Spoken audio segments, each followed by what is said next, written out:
So what's your opinion about the use of SARMs on TRT? All right. This is the TRT and Hormone Optimization YouTube channel. And if you want to learn all about the science-based information on this topic, consider subscribing, hit that notification bell, and you'll be on your way. We're into really virginal territory. We're just pioneering stuff, okay? When I think of SARMs, the first generation SARM was androgen, and the second generation SARM was ostarine. The one SARM that I have most experience with and most well read up on is ligandrol, LGD 4033, I believe. And the reason I'm well up and versed on ligandrol is here in Florida, we had I'm in Jacksonville, which is about an hour and 15 minutes from Gainesville, where it's University of Florida. There was a football player there, Will Greer, back in I don't know 8, 9, 10 years ago, that gained 22 pounds of lean body mass on LGD 4033, otherwise known as ligandrol. He gained 22 pounds in the offseason, reported to training camp. The football coach for the Florida Gators at the time, Jim McElwain, noticed this guy's physique and said, "What'd you do with the offseason?" And so, he didn't want to lie. Will Greer didn't want to lie. He told me, I said, "I've been doing this SARM." And, he didn't know what a SARM was, but he said, Jim McElwain said, "Well, you never told me about this, and I'm going to disqualify you. I'm going to penalize you for not running it through me first." So he made that young man ineligible for another football season. But go back to Will Greer.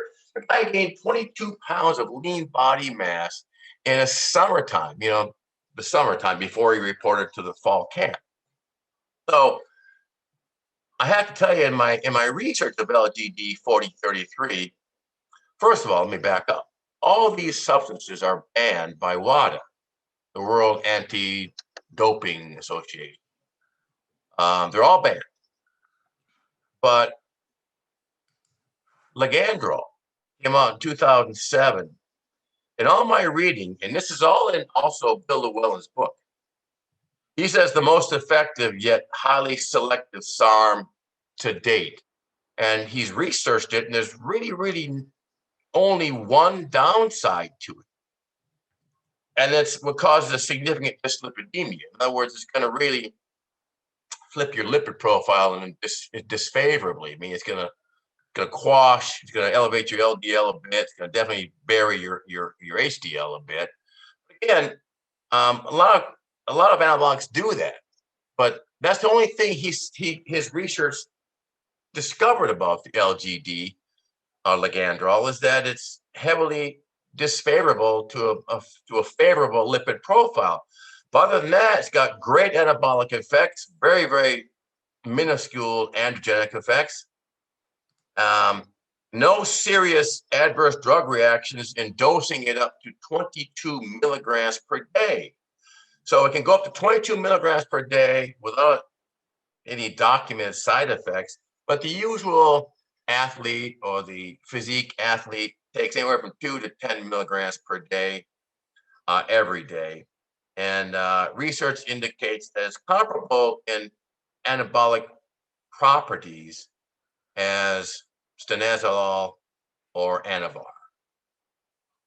So it's comparable to stanozolol and Anavar at 2 to 10 mg per day. Now, realize this is territory we don't have a lot of history tracking this. I mean, these are not FDA approved.